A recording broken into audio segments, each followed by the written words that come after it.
Texas lawmakers headed back to Austin for a special session that is going to kick off tomorrow. They're going to be considering a long list of hot topics. That list set, of course, by Governor Greg Abbott.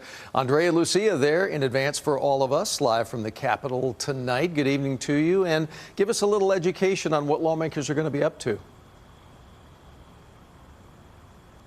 Yeah, I'm trying to enjoy the peace and quiet of tonight because by noon tomorrow, this building is going to be busy once again. And lawmakers do have a lot to tackle. There are 18 items on the special session agenda. 4 items relate directly to the catastrophic flooding in the Hill Country. Governor Abbott has asked the legislature to approve funding for the response and recovery.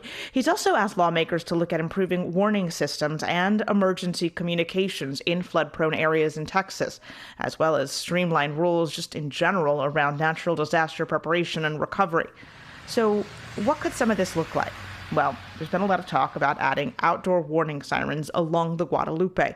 In an interview with CBS, Lieutenant Governor Dan Patrick, who presides over the Texas Senate, said if Kirk County can't cover the cost, the state is willing to step in. If they can't afford to do it, then let us do it. If there had been a siren, maybe that would have sparked people to say, oh, we have a massive disaster like 5 minutes away. Speaker Dustin Burrows, meanwhile, who presides over the Texas House, shared an op-ed on social media offering up suggestions. I spoke to its author, Dr. Phil Bedian, a professor at Rice University who specializes in severe storm prediction and response.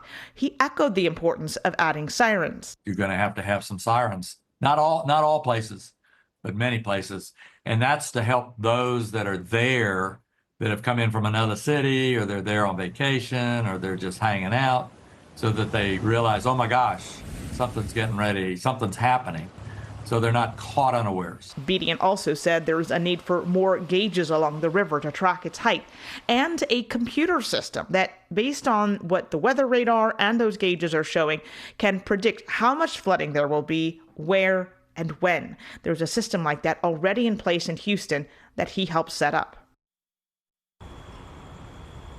Yeah, beyond those hints we've caught here and there, we haven't gotten a lot of specifics from lawmakers on what they plan to propose here to address the flooding. But they do have a committee hearing scheduled for Wednesday to address this topic, and that's when we really hope to get into those details. Doug? Andrea Lucia, going to be our eyes and ears all week in this special legislative session. We appreciate it. Look forward to your reports this week. One other big issue, by the way, the governor has asked lawmakers to reconsider is regulation of the CBD or hemp market. It's an industry, obviously, that exploded over the last 5 years. You've covered that extensively. Talk to me about what you're expecting on that note specifically. Yeah, I mean, I'm expecting a fight, really. We just talked about the flooding. There is bipartisan support for offering relief to the Hill Country right now.